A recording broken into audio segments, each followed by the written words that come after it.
Welcome to Captivating Women.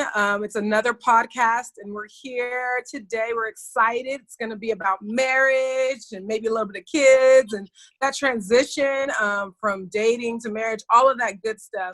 We're doing that today. But before we get started, we've got to know who's on the call today. So I'm going to start. My name is Shari. I am one of the Captivating Women. Although we all are captivating women, I'm just one of the leaders out here. And go ahead, Takira. Hey guys, this is Takira, aka T. So happy to be joining with you today. Hey, I'm April. I'm glad to be back, guys. We're going to be getting into some good stuff today, so I'm looking forward to it. Hey guys, I'm Keisha, coming from sunny California. No, it's overcast, but I'm so glad to be with you guys here today for our quarantine edition of our Captivating Women podcast, and we have a really great show for you. So go ahead, Takira. Awesome, and we have a very special guest today. My girl who's going to be joining us today, Mrs. Vanity Williams. Let's give it up for Van. Yay! Hey. So happy Hey, that she's able to join us today. And today's topic is we're going to talk a little bit about transitioning to marriage. So a lot of us have a lot of friends and family that have transitioned from dating to marriage to kids. And a lot of times we don't get a chance to hear that feedback from them regarding what are some of the things they did to prepare for that transition, how the transition is actually going, and other tidbits of information that would really be helpful to those of us who are single and looking forward to make that transition ourselves one day. So we have Vanity, who's here as a special guest, and then also one of our founding members, Shari, who also is married. And we want to talk to both of them today a little bit about some of those ins and outs of things that you really want to know that people don't normally get a chance to share. So first off, I wanted to start off with Van and just kind of ask you to talk a little bit about yourself. Like, how many years have you been married? Do you have any kids? If so, how many? And then we'll direct the question to Shar as well. Okay. Hey ladies, so I'm so excited to be a part of this Captivate. Look, am I a part of the Captivated Women now? You're Captivated. Of course. I follow you guys. I adore you guys, and just the mission that you guys have with everything is incredible. I am married now. Going on 8 years in May. Woo, Together 10, which even saying out loud sounds crazy. And I have 2 little boys. So I have a 5-year-old little boy named Eli and a 6-year-old boy named Ty. So Ty actually turned 7 in May. So yes, if you did your math, I instantly had Ty. And so, yeah, I'm here to get it in. I told the ladies, I said, look, now I will share. I got my coffee. Yeah. I will share any information I have. These are my truths. What's in that coffee, girl? What you got in that cup, girl? You know your mom when it's 12:30 and you're still drinking coffee. So, awesome. I love it. Love it. So, Shar, I'm here to answer. Yes. Thank you, Van. Shar, so tell us how long you've been married and whether you have kids or not. All of that. Well, I've been married almost 3 years, so we're kind of still in the newlywed phase. I don't have any kids. I am expecting, so come this fall, I'll be on the other side. We're going to be on marriage and kids. Yes. Yes, I'm having a little captivating baby. So, but yeah, you know, we're still in the newlywed phase. We're still excited and enjoying each other before this little one pops up, and it's the 3 of us. But yeah, it's about 3 years almost, and we've been together for almost 6. Okay, nice. Awesome. Well, happy to be sort of interviewing you all today. So the first question I have for you is, tell us a little bit about some of the things that you guys did to sort of prepare for marriage. So obviously marriage is a really big step, and a lot of people, some people I guess kind of jump right in and maybe don't do that much prep work. Some individuals probably do a lot of things. what are some of the things that you both can share with us regarding the preparation stage and some of the things that you did to ensure that you were ready for that transition? So just kind of hop in as you think of things. I'll hop in and then I'll let Shari chime in. I think that there's a lot of times as single women, we think that there's kind of this list. If we do this and we connect the dots, then Mr. Right falls into place. And I actually am speaking to the latter. I didn't prepare as much as I wish I had with certain things. However, what I think helped us is I prepared emotionally. And emotionally preparing for me was, a lot of people don't know, but about a year before I met my husband, I went through actually a pretty dark period. I had just gotten out of a breakup, and what I thought was kind of the endings of a breakup that sent me over the edge was just kind of a culmination of just things I'd been through. And I got to a pretty dark place. And I'm always, if you know me, I'm super transparent with just being honest where women can know that I'm probably one of the happiest people there are. And so to get to a dark place was hard. It led me into a place where I really had to connect to myself emotionally. And I think what that year taught me, and what God just kind of brought me through, was connecting and getting whole and being able to connect to Him.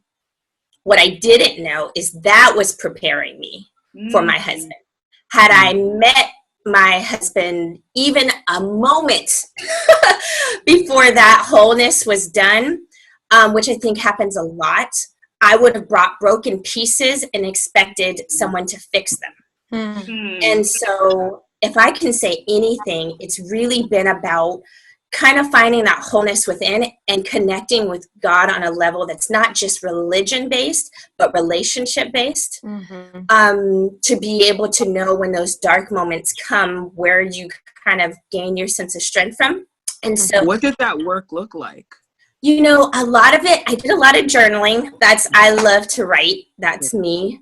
And one of the things that really helped me was knowing my spirit of peace. And when I say that is, I go back to that. I'm 8 years into this marriage, and knowing my spirit of peace looks like, how do I reset emotionally, right? Okay.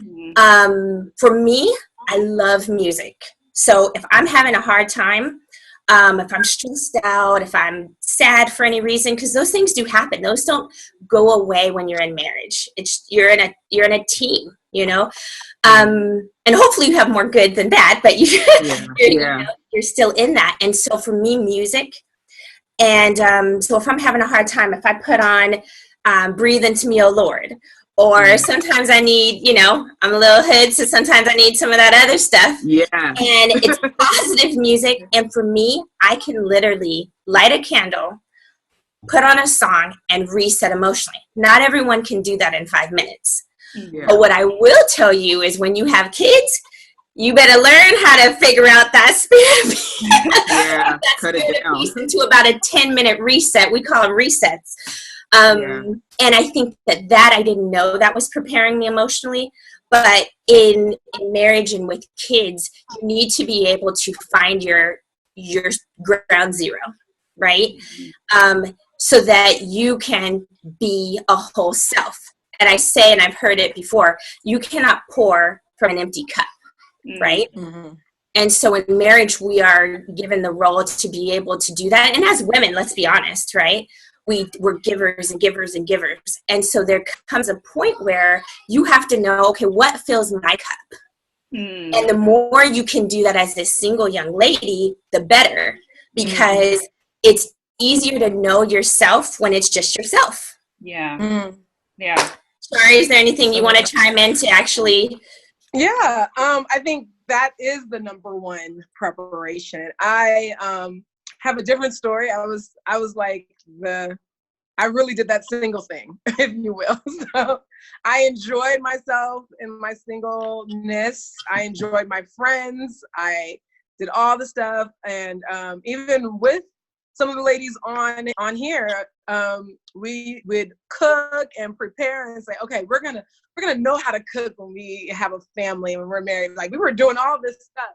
And not that was bad. Actually, those were tools. I said those were tools in my tool chest. So when I need to pull them out, they're there. And you need to gather as many tools as you can. It makes life a little bit easier. But I think the biggest transition was the same thing. Right before I met my now husband, I had basically told God, I was like, I've given everything to you except for this part of my life. And I had just said, you know what, I'm going to give it to you. I'm going to give you relationships, which is hard. I think people don't realize that's the hardest thing to give away, because it's your emotion. You know, it's you, it's who you are, it's your vulnerability. And I gave it to God, and I said, God, you know, I'm giving it to you. Whoever you want me to be with, I will be with them. I'm taking myself out because every time I try to do something, it doesn't work out. And sure enough, I was dating my husband 6 months later. And that definitely prepared me for dating him, courting him, and marrying him, because I knew that I was with him not because of myself, but because I was being obedient to God. So even though I love my husband and I think he's amazing, but I also know he is the person I'm supposed to be with.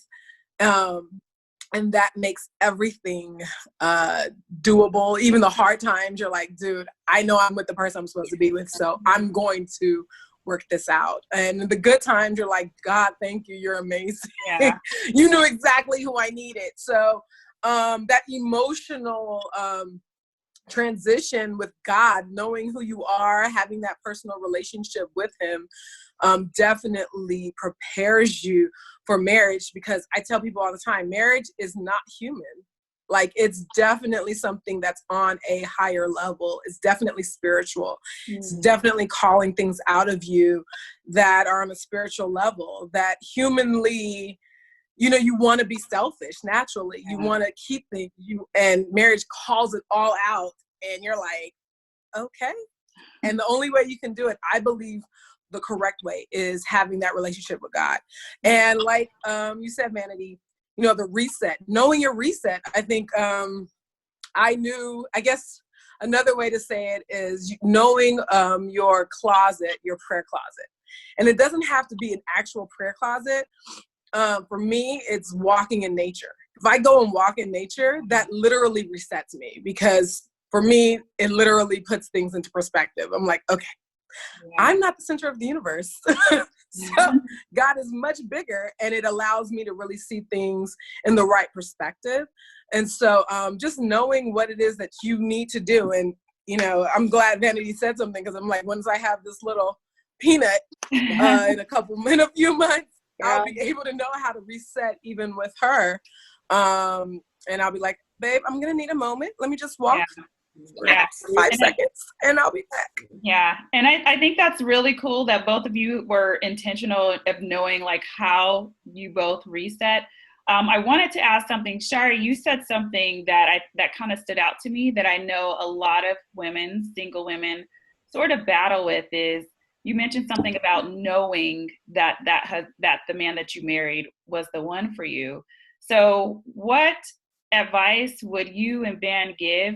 Or basically, before I even ask that, how did you know that this man was the one for you? How do people know that? Like, a lot of people are dating, they date, you know, they might have a list that they want to check off for a spouse, but how do you really know that that person is the one? It starts with abandoning the list, because and it happened in December for me. I remember that December, I literally said, I have all of these things, and I have checked off, every guy I've been with has checked off something, or I've been looking for this, and it hasn't worked out. So I was like, God, I'm abandoning this list, and I'm giving it to you, and you create the list. And he really did give me like 90% of that list. But once I got in a relationship with my husband, because my relationship with God was so deep, and because I was so intentional about that relationship, and I knew that it was God choosing, I would constantly go back to him. I was like, Lord, you're gonna have to send me signs. Okay, send me signs and let me know, because I'm not wasting my time. I'm not, continually dating anymore. I want to be with my husband. And if I'm not with him, I'm okay with being single. I had to get to that point personally. So for me, God sent the signs that I needed for his daughter. And I think everybody's so unique that he'll send the signs that each one of us needs. But for me, he just sent the signs that I needed. And once I saw them, and it wasn't just 1 or 2 times. I mean, I've gotten confirmation up until last night. Okay, so the confirmation does not end, because God knows it's not a human thing. We constantly have to be reminded, like, this is your husband. He was created for you. So I was continually, told or shown through God different signs that this was my husband. So that's how I knew. I think, honestly, I think everybody is unique. Yeah. And if you ask God for signs, he's going to give the ones that you need to make sure that And I think for my relationship with him, I believe that God likes that. He's like, I don't want you to just go out and just date anybody. I don't want you to just put yourself out there. I want you to know that that this is my will for you, because this is the biggest decision before you have kids, that you're gonna make and that you're gonna do with your life. So he definitely wants us to continually to come back to him and to pray about it. Yeah. Awesome advice. I 100% agree. It's so funny because my husband does not like this part of the story, but okay, yeah. Now we're getting there. We need to know. Now we're getting there. Here's the thing. Look, let me get a cup of water here. Exactly. No, you know what? I was a serial dater. I loved dating. However, because it's so funny because we as women naturally, like Shari said, we make these lists. Society tells us to make them, and we create whatever that list is. I want 6'2", I want this, all of this stuff. And we don't realize that God does not give us, he gives us what we want, but he also gives us what we need, right? And so, and that need looks very different to very different people, right? So for me, when I met my husband, whom I adore, he had no job. He was in between jobs. Found out the phone he called me from. So I thought it was cute because he memorized my number. Didn't have a phone. Called me from his daddy's phone. No, so in between jobs, no phone. And just, there was a struggle. When I say there was a financial struggle, I was like, wait a minute, that's not number 3. Number 3 is paid. And so I was like, okay, clearly you're cute, but this is not Jesus. Go back to the drawing board. And the Lord just kept working on me, just dig deeper. And where that came from me was about 6 months in. Now, we're both born in April, and look, I don't know if that's in the desire of ages, but we Aries and we struggling. Mercy. So, when I say that we struggled, like, for a while there, we didn't agree on everything, but our morals and values were in line. Our views on Jesus, our views on family, our views on kids. I mean, they could not have been more in line. And for me, I started realizing, wow, okay, God, that's that Corinthians 13 stuff. At the end of the day, you're going to give me what I need. Mix in some of what I want, because he is 6 foot, he is cute, he has got the curly hair, but also what I wanted. And what I needed, God was like, I already have that worked out, because I know the desires of your heart, but I'm also going to give you stuff that's going to pull you out spiritually, like Shari was saying. And where that stuff matters is when single women get caught on that list, life changes.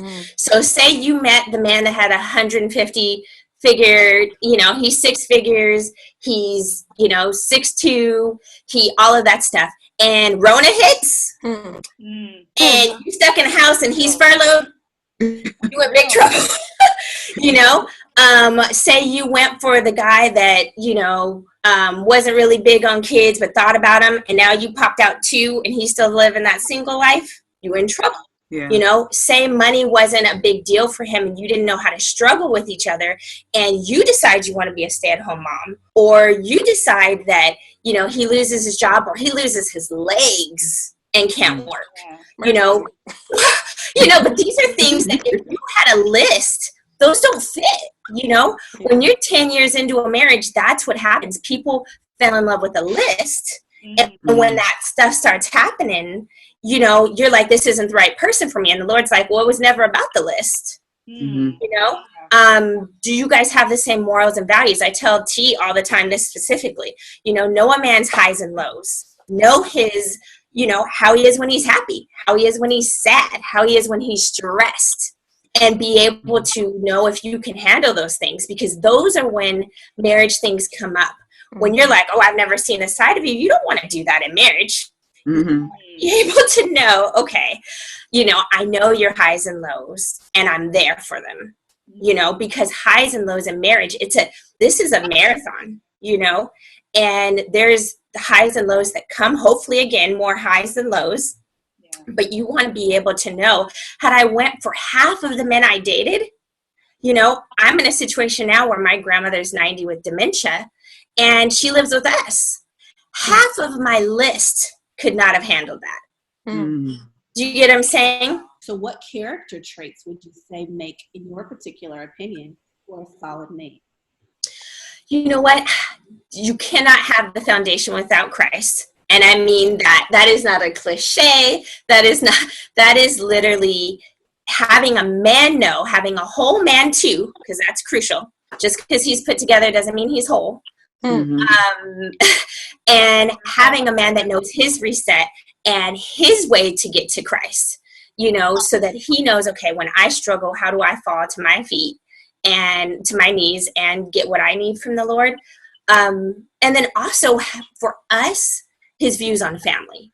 So when my grandmother got sick, it wasn't a question, because the character trait of family was already there. You know, it didn't mean that it wasn't uncomfortable, but it wasn't a thought. It was like, okay, grandma, let's go. Yeah. You know, because grandma was his grandma, you know, and those kinds of things, you know, we just don't think of as single women. Your husband has his parents that are getting sick, or now one of them is a widow and they need a place to go, or, you know, these are things that you're just caught into each other, that those character traits come out. I have a question. Yes. For both you and Shari, tell me a little, or us, a little bit about the conversations that you had prior to get this information. Like, how were the conversations, you know, facilitated? How were you feeling about it? Because that's what I just, in my job alone with therapy, that's what I'm realizing with people, is they're lacking the confidence to even assert themselves, to ask these questions and have these conversations. So they end up in these relationships that kind of just like flow all over the place. They end up getting their heart broken because they couldn't set the boundaries. They didn't have the structure and the standard. So how was it for you to prepare yourself to feel confident enough to have these conversations with your spouse? Well, then the person that you were dating. I guess I'll start. Okay. I think, like I said before, it all comes back to your relationship with God and your spiritual relationship, and knowing that this is the person for you. I think that sets the foundation, because if you know this is your husband, that already gives you confidence. You're not questioning, like, I don't know. You already have that security.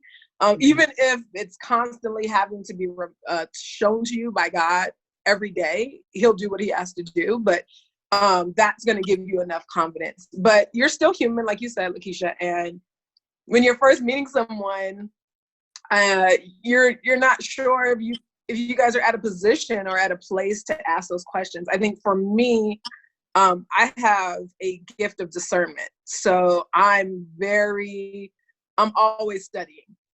So I'm going to listen to how you talk to your parents, or how you talk to your siblings, or what you say about them. And when I mention mine, how do you respond, or how do you respond how I feel?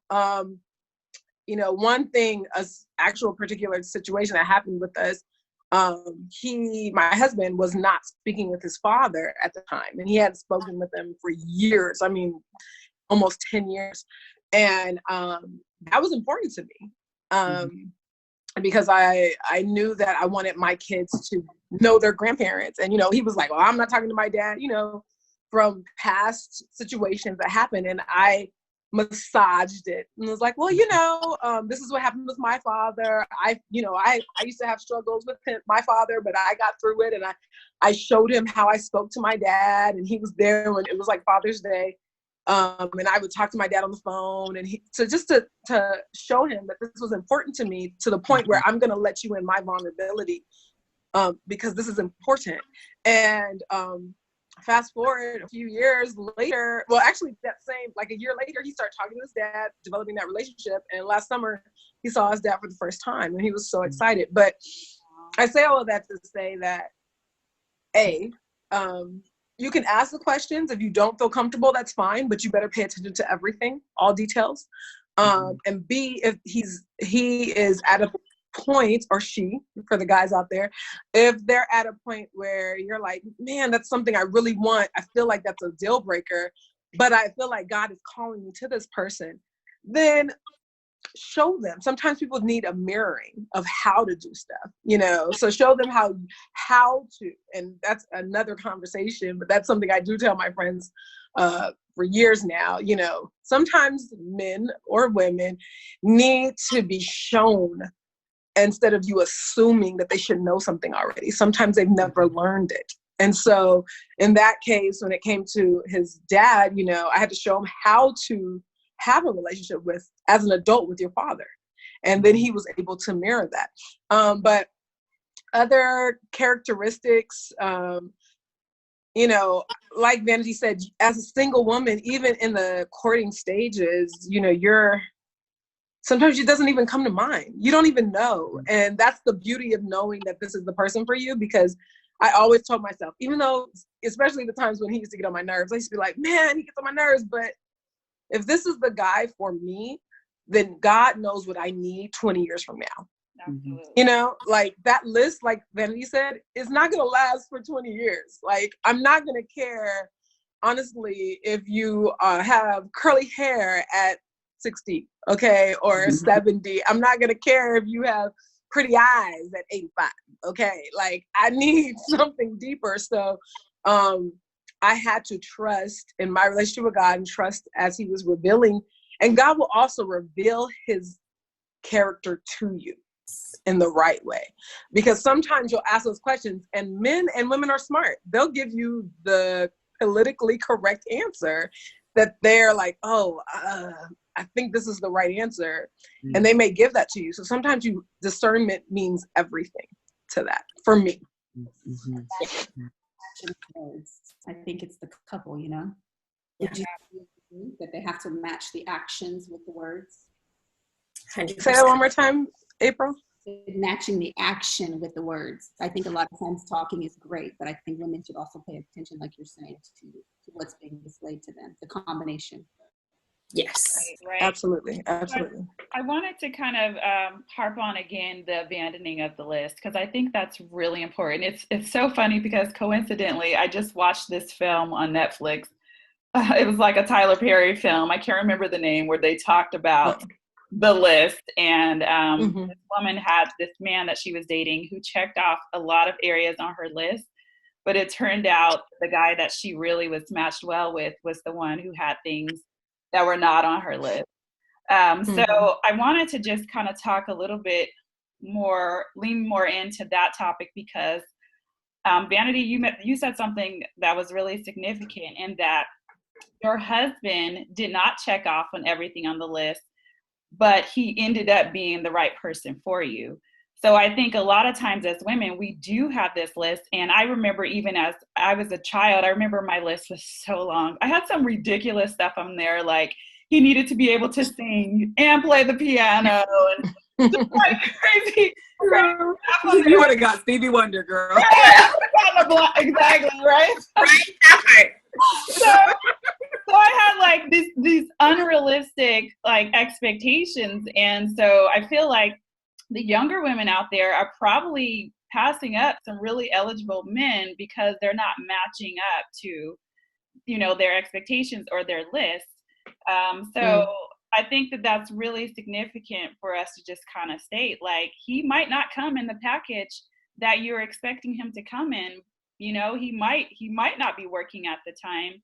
He might not be making a certain amount of money. Certain things might not be in place. But like Shari mentioned, really staying in tune with what God is showing you and what he's telling you about that individual, because there's probably a lot of women out there who would not have wouldn't be happy today with their spouses if they had stuck to if they had stuck to that list, or vice versa. Let's be real.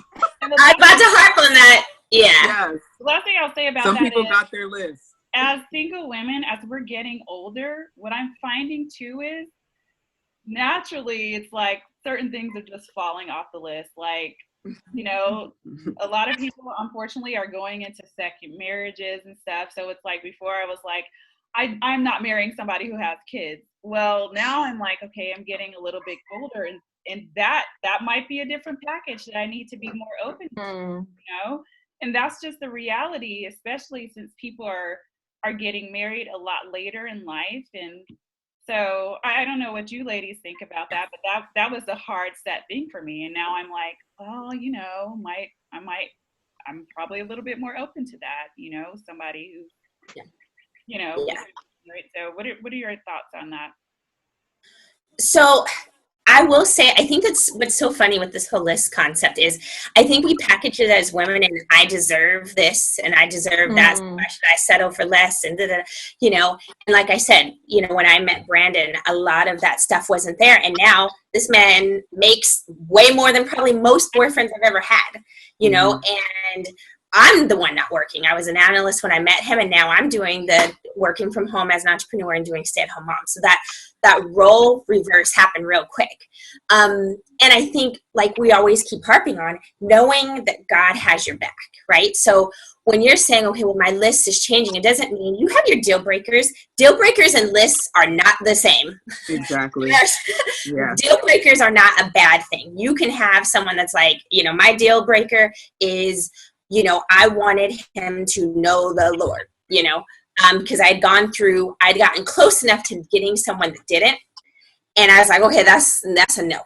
You know, you need to, you know, you may not. Now, Brandon initially, when I met him, was an Adventist. But when we started dating, because of where my religion and my relationship was, now he is, you know, and so, again, that's another package. But there was a deal breaker that was different than the list. I think, and men have these too. You know, you guys are incredible women. You have some man that's like, I want a 5'11", light skin, green eyes, and he's missing out on an incredible melanin, careers on deck, almost owns her home. You know, so men do this too. I had seen your last episode. You know, we do this often. I think for you, it's knowing that it's not a downside. Hey, he may have a kid. Maybe you're in a relationship where God's like, okay, she may not be able to have children, and I know the desires of her heart is children, and I put her in a relationship with a man that has a kid, thus fulfilling a need that she didn't even know she had 5 years in. You know, so sometimes it looks different. You know, it's not always, he's not the runner-up prize because he's divorced or has had a kid before, or, you know, sometimes that is the prize, because one thing a divorce does mean is you know more of what you want, right? So, you know, I encourage, you know, because I hear this a lot. We get past 35 and we start checking off items on our list and start thinking, okay, Lord, well, you know, almost this runner-up is okay. And you're prize yourself, you know? And so just knowing, okay, Lord, like Shari and I have been saying, give me the desires of my heart, but give me what I need. And I think one of the most interesting things about the dating game is, as painful as it sounds, men know, right? They, in my opinion, they know when you're the one, which lets you know that all those relationships prior, you weren't the one. Right? And so, but that's okay because there is someone that is like, Lakeisha, Kira, April, like I knew it. Now I might not have been ready for the commitment, or I might not have been ready for, but I knew that she was the one because of my relationship with God and where that was going. He had already let me know. Shari's the one. Kira's the one. Keisha's the one. April's the one. Vanity's the one. And so, you know, I think it gives you a spirit, well, at least for me, a spirit of peace, knowing that God had already told him, and he's confirmed that with me several times. You know, you were the one. I knew I had to get certain things together, which he did, because I did have a couple deal breakers. But he did, because he knew, okay, I can't let this go. You know, and so, and then to just chime back into something we had said a long time ago, knowing a man's highs and lows, his dreams, and sometimes when you're talking, Lakeisha, about having those conversations, sometimes it's scenario based. You know, how are you when you're sad? Did you have someone pass away that you loved? What did that do to your spirit? Did you lose a job? How did you learn how to rebound financially? Did that put you down in the depths because your money was connected to your character and now you're smoked off? How are you with anger? You know, it's so funny because Brandon, when we first started dating, he had borrowed some 7 jeans. He hates this story too. He had borrowed some 7 jeans trying to be impressive from his cousin, and he ripped them while we were on a date. And this man was heated. But what was so crazy is the same man 10 years ago that ripped his jeans, and what his reaction is the same man now. And I was able to deal with that then. And I praise God for that, because I'm like, okay, I know this is my husband heated, you know, he's going to stomp around and need a minute. You know, he's going to need to go do some music or go play some basketball, you know, because that's his reset, because that's what happens when I saw the emotion of anger. I saw the emotion of sadness. I saw the emotion of bottom of the barrel because, praise God, he had lost his job. And so I saw his despair moments, I guess to say. And I was able to deal with those. And if that means you put him in a situation so that you can pull some of that out, I do about not. To say that. I was like, so are we saying that we should create some little bit of drama to pull that out if it's not coming? But, you know, I'm telling you. That's called manipulation, and there's a diagnosis for that. He's just like, probably not. Right. I'm like, I think it's going to come to you. Don't worry. The drama will come. The drama will. Now, Lakeisha, chime in on this just from a therapy standpoint, but you have women that go down the aisle with their representative, you know, with this man's representative. And then you get, it's day 4, and any of those things happen. A parent loss, a job loss, a friendship that went south, and now you're seeing a side of him you never saw. And I mean, let's just be honest, divorce rate's 50%, right? Or higher. Look, after Rona, I heard in China, they were lined up. Already. Divorce lawyers are making that money. They're right. Look, that part, because you're stuck in this house with someone that you created that wasn't really who they were. All the realness. The lace fronts are gone. The lashes are gone. The nails are gone. You out there looking like Chewbacca, and you confused. You know, she's straight looking like Rona herself, and you like, I made some jack decisions because I went for the nails, the long hair, and so I think that truly marrying, I mean, we should be marrying our best friend. Brandon is my best friend, hands down. So that's important. And as we know, even in best friend relationships, there's highs and lows. And like I said, this is a team. You know, Shari, chime in on that. When you're in a marriage, it is a team, which means sometimes in teams, you down by 10 and there's 5 minutes left on the score clock. And he's out, he got benched, and now you got to take the ball. You know, I think that I'm a basketball player, but I think the concept. Sorry. I follow you. I'm following you.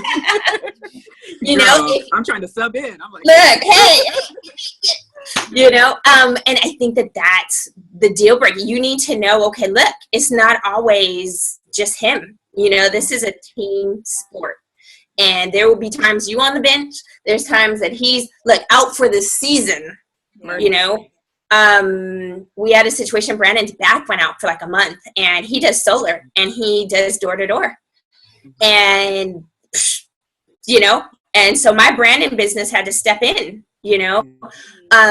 But that's because we always looked at it as we're a team. We wear the same jersey, period. You know. So that's right. I agree with that, the whole team. I think just to continue in that light, you know, when it comes to marriage, you have to understand, it's hard talking about it to anybody who's single because it's like, it's hypothetical. But once you get into marriage, you're literally starting a whole new being. Okay, so just like babies start at 0 and all they're doing is crying and all they can do is cry because that's their communication. Sometimes when you get into marriage, you might argue a little bit more than usual because you don't know how to communicate effectively in that new being that's being produced. But as you grow, if you can get through those young years, if you will, as you grow, you become one. And it is a team because it's really just, like you said, the same jersey. It's one team. One person's down. That's all right. I'm coming in.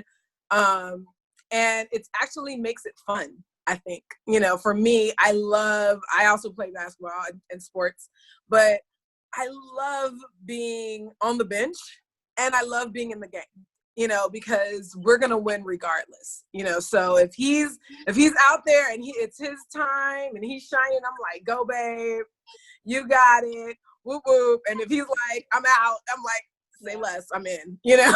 I'm right there.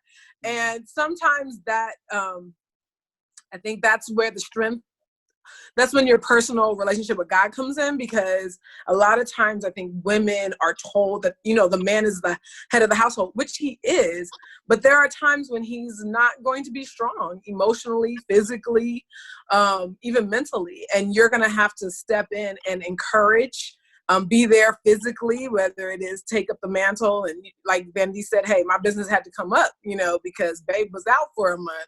That's real, you know. Or emotionally, he's having emotional issues either with his family or work or whatever, and you have to be that person in the locker room, that coach that's like, hey, we got this, and you're gonna get back in the game. It's us against the world type of thing. So it's really bringing out that cooperation, that development, and it develops over time. It's not something that you're going to know about, honestly, during dating. It's not. You're not. It would be lovely if you can know all of this and be like, oh, I know for a fact we'll be a good team. You have no idea, because the stuff that happens in marriage could be anything, literally. And but if you know that, like I always go back to, if you know this is the person for you, every time something comes up, you guys will make it through. And you'll be like, wow, other people get divorced over this. We made it through like it was nothing, because that was the person for you. So, you know, I agree, you know, this whole, you know, coming together, and it's a team effort. Heck, that is marriage.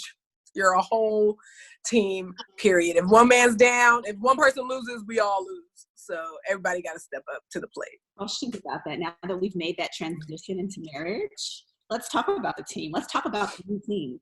What exactly does that look like? What are some of the things that you guys, some hurdles maybe, that you had to navigate in this new team?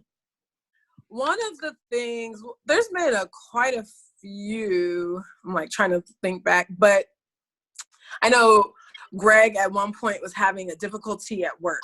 And so he was like shocked, you know, about what was going on at work. And for months, he would come home and be like, just didn't want to go to work, was depressed, going through that. And I had to be there for him, you know, and just continually pour into him, you know, and not be upset because he couldn't give it back to me. if that makes any sense. You know, if I was going through something, I'm like, all right, this is not my time right now. I need to pour into my husband. He needs me to step up. So for me, I think that was our biggest thing thus far. Granted, we've only been married for almost 3 years, so we don't have as many, you know, situations, but that was major, and it lasted a pretty lengthy time.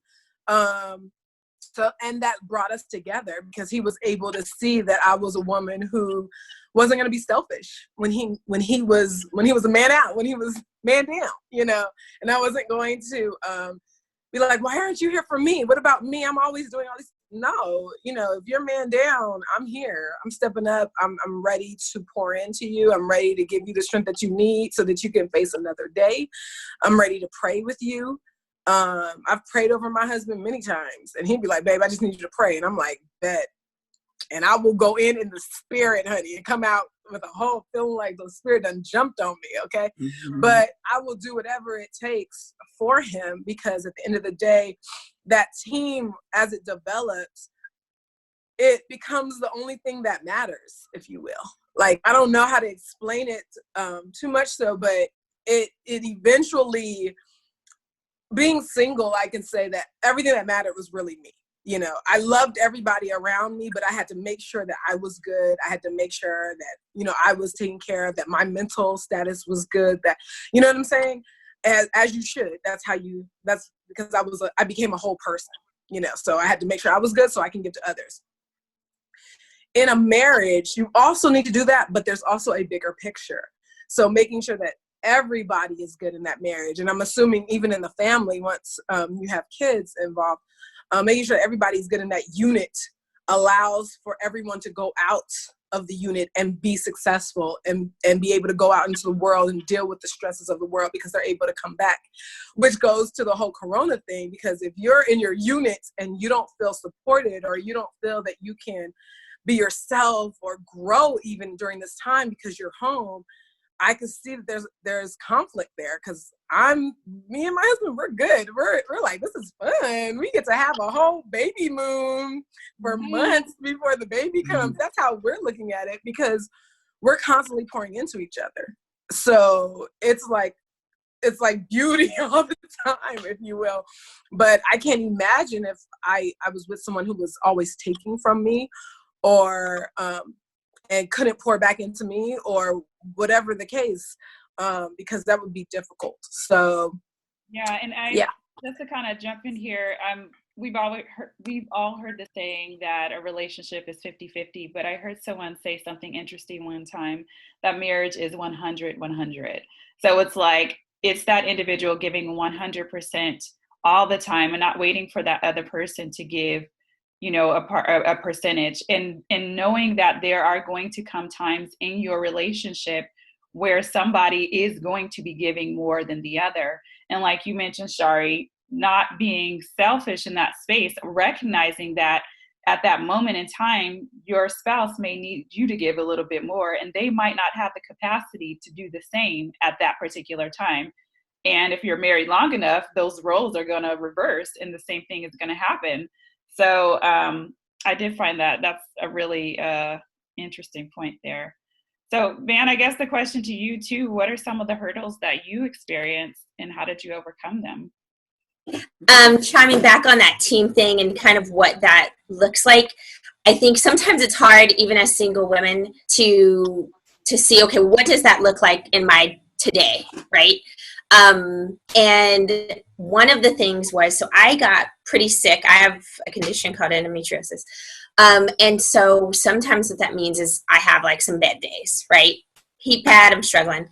And when I got married, there was a transition to that, because that is for sicker or for better, right? That's like literally the line. So when talking about, I hand the ball to you and I might be out for a season, how does that look? You know, and the way that he walked into that was incredible. And he immediately let me know, like, this is what I signed up for. Like, I didn't just sign up because you were cute. But I signed up because you are. But because you were the one, and I was willing to do whatever it took when you were man down, like Shara was saying, right? So fast forward when he had that back incident, we as women and men, we have different views on certain things, right? So for me, I was sad because, you know, I'm having some bad days and there's some certain things like I want the house vacuumed and I can't do it, right? His, when he was out for a month, was his Superman was gone, right? Because for men, sometimes that is how they find value.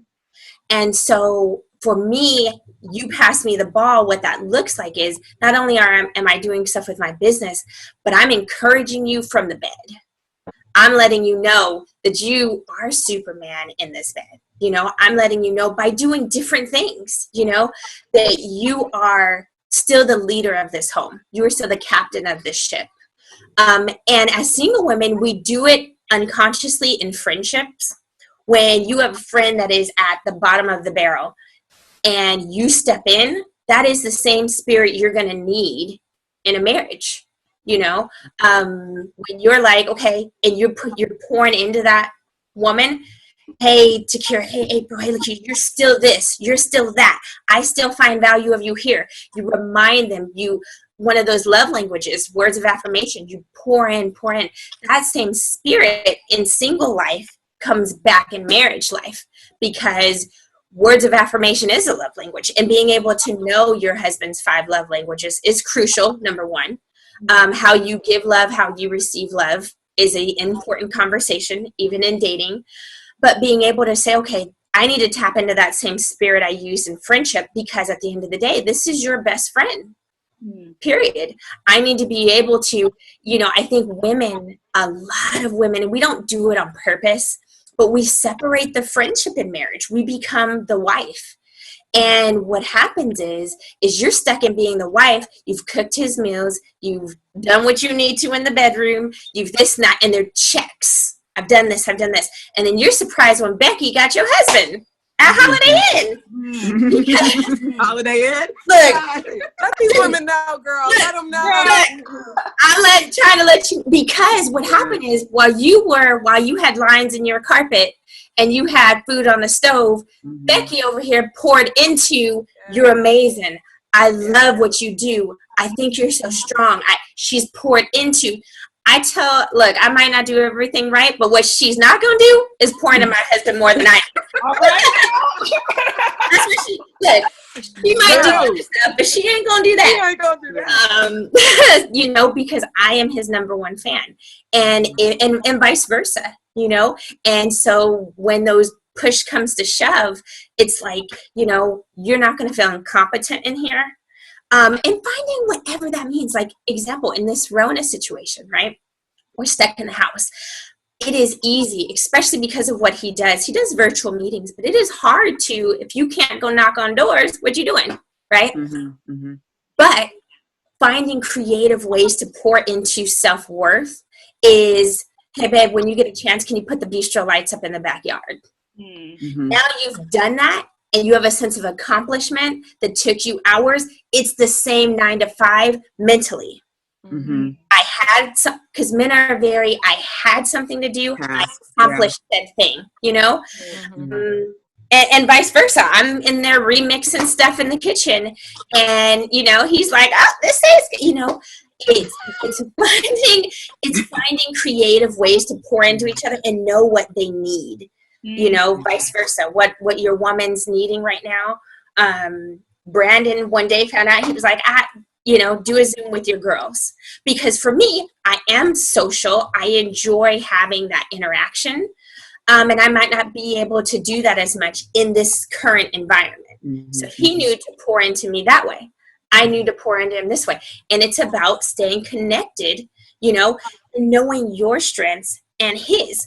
You know, if Jordan knew, okay, look, I'm able to be the one that gets this ball in the basket, but Dennis was like, look, I know how to rebound. I knew my role, and so I'm not going to sit there and try to do a 3-pointer all the time. You know, that's a 90s reference for the Bulls. But ESPN is coming out with something about that tonight at 9 p.m. Mhm. By the way. Then you can see the Zen master himself, Phil Jackson, orchestrate it all. I love it. You know, I think that's what it's about. Know your strengths in this team.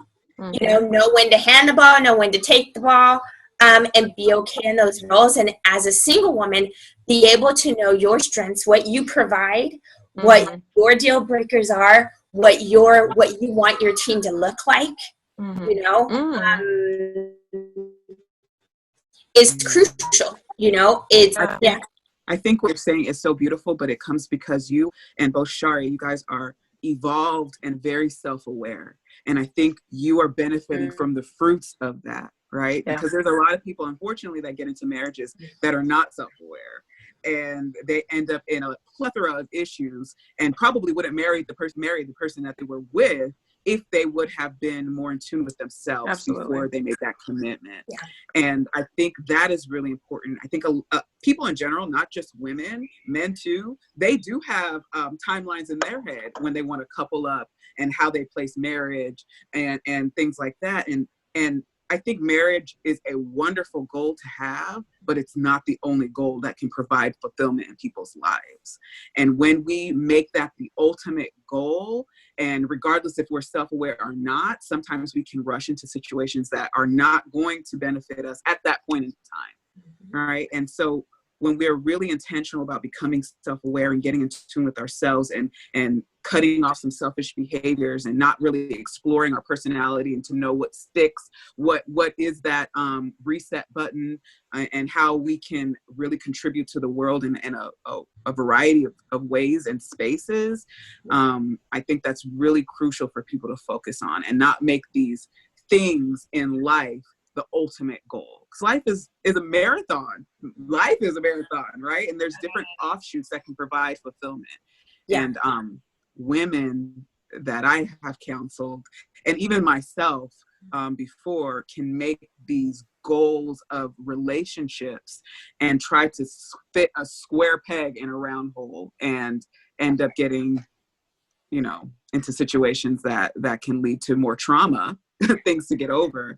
Yes. So, but I love what you guys are saying, and I love what you're giving us, because it's the very manifestation of the fruits that you plant, the seeds that you planted during your single life. And even if, just to chime in on that, women that are in marriages currently that make now they're stuck because they're like, well, I didn't make the right decisions, and now I'm here. Just from having a standpoint, we're obviously about marriage. So what does that look like when everything you did wrong, right?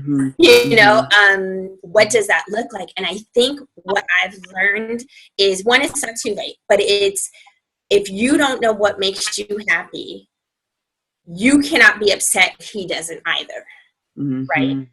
And so being able to have teachable moments. These are my love languages. This is how I give love. This is how I receive love.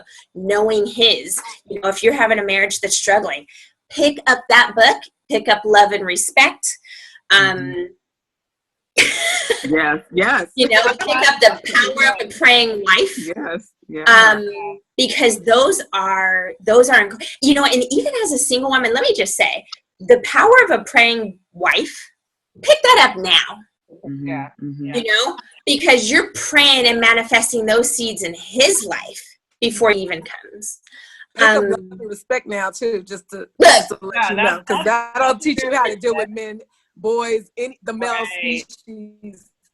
Period. Before that, pick up go ahead. Queen's Code so that you can even learn how to speak to a man. Get your pen out. Get your pen, because these are start with how to speak to a good point. What are some of the things that, for the single women who are out there, what are some of the advice that you would give them? So I already heard, start reading Love and Respect book, Power of a Praying Wife. Anything else that the two of you can sort of offer to those single women who are wanting to get married one day, and things that they could do in the meantime, just to kind of close us out here? Other than, of course, develop your relationship with God as close as you, just constantly working on that relationship. Start filling up your tools. All right. Start getting some tools. If that means starting to cook, just randomly for yourself, start, because this is the stuff that's going to give you confidence when you need it. You're like, I can make some spaghetti. Now, sometimes you just need that confidence. So, just starting to, and have fun with it. A lot of times, I think people might go into, or single women might go into it like, oh, I have to do this. No, just start having fun. Start imagining the things that you want to bring to your family. I think I remember being single, and I was like, on Friday nights, I want my kids to really enjoy, Friday night. So that meant, I had to enjoy it, because I wasn't going to be able to, give that to my child one day if I have kids, or my niece or nephews in the future, to give that to them. I needed to start doing that within myself. So I don't know, build up your tool chest. And I guess the last thing I would say is pretty much what Lakeisha just said. Don't let this be a goal. I don't think I know that sounds weird, and maybe that'll be in part 2, but marriage isn't a goal. It really is a calling. And so it's a totally different mindset. Career goals. Yeah. Even relationship #goals. That puts too much pressure on people. Just don't let it be a goal. Just keep developing yourself, and you'll see that one day, if that is your calling, God will bring you the person. It just happens, So don't make marriage a goal. It is a calling, and continue just working on yourself and being happy and becoming more and loving yourself. Yeah. Awesome. Well, thank you guys so much for sharing these words of wisdom and opening us up to some of the things that you've learned in your own marriage. Definitely we need to do a part 2. So any final words, ladies? Just thinking about the whole conversation that we're having. It's a great conversation. And I think part of being prepared for anything is just being willing to go back and revisit areas of your life that may have been troublesome or caused some trauma, because they can play out in any type of relationship that we have. So just being intentional about processing past traumas, just going to the root of why you behave certain ways. Where did you adopt this way of thinking, your worldview, and making amends with certain situations so that they don't spill over on anyone that unintentionally. So just really being intentional about going back and digging up some stuff in the past so that you can have a really good future with whoever you're meant to be with, wherever you're meant to be. So that's all I want to say. That needs to be on part 2. Absolutely. We got to put that on part 2. So stay tuned, ladies. What I would say is that live 100% fully in the season that you are in. And I feel like that is singleness, y'all. Live it to the max. Yeah. Happy and you're living a full life, you attract that. I mean, people are attracted to what you're putting out. So instead of discriminating on what you don't have, if you don't have a relationship, live 100% in the gift that you do have, and that's the freedom to do what the heck you want to do when you want to. Absolutely. So, well, thank you everybody for tuning in with us. Stay tuned for Vanity. Did you want to say one last thing? I'm sorry. Oh yeah. I just want one. Thank you guys for having us and having me on here, just to be able to talk with you beautiful women. And then I 100% agree. I mean, being able to be full, look at your life as puzzle pieces, and you cannot ask for a puzzle piece from someone else's box because it's not going to complete your picture. You have all the pieces you need within your box to complete that puzzle. And the sooner you get to completing that puzzle, the sooner you will be able to share that picture of yourself with others, right? Instead of trying to take pieces from other people and shove them in places that don't belong just because they look like they fit. And being whole. Like April said, that is key. You can get married without being whole, but should you? Absolutely not. And so, just because you put a ring on it, and just because, you're almost 40 and this is what society says, don't get yourself smoked off and be single at 60. Just because you live the way that you thought society told you should do. Find wholeness in yourself, find relationship with Christ, and you will be able to, like April mentioned, you will attract that, because good attracts good. And men love, again, if you Adventist, you might want to scroll through, but one of the books I also read, excuse my French, was this book called Why Men Love Bitches. Now, the title is not great, but what it did was just create confidence within yourself. So it's a creative way of saying, like April's saying, find confidence within yourself. Men are attracted to confidence, and in part two, people are general, right? And we will in part two talk about confidence that comes back after you have kids, Shari, and your body doesn't look the same. After you haven't slept in days and your eyes look like this. Confidence within yourself matters, because your husband don't want to be with somebody that's not confident either. No. Yeah. Find confidence. And so in part two, that's another thing we need to, confidence that you build now. Touch on that in our part 2 segment. So stay tuned, everyone. Thanks for tuning in with us today. Love you guys. Until next time. Thank you. Bye. Thank you, guys.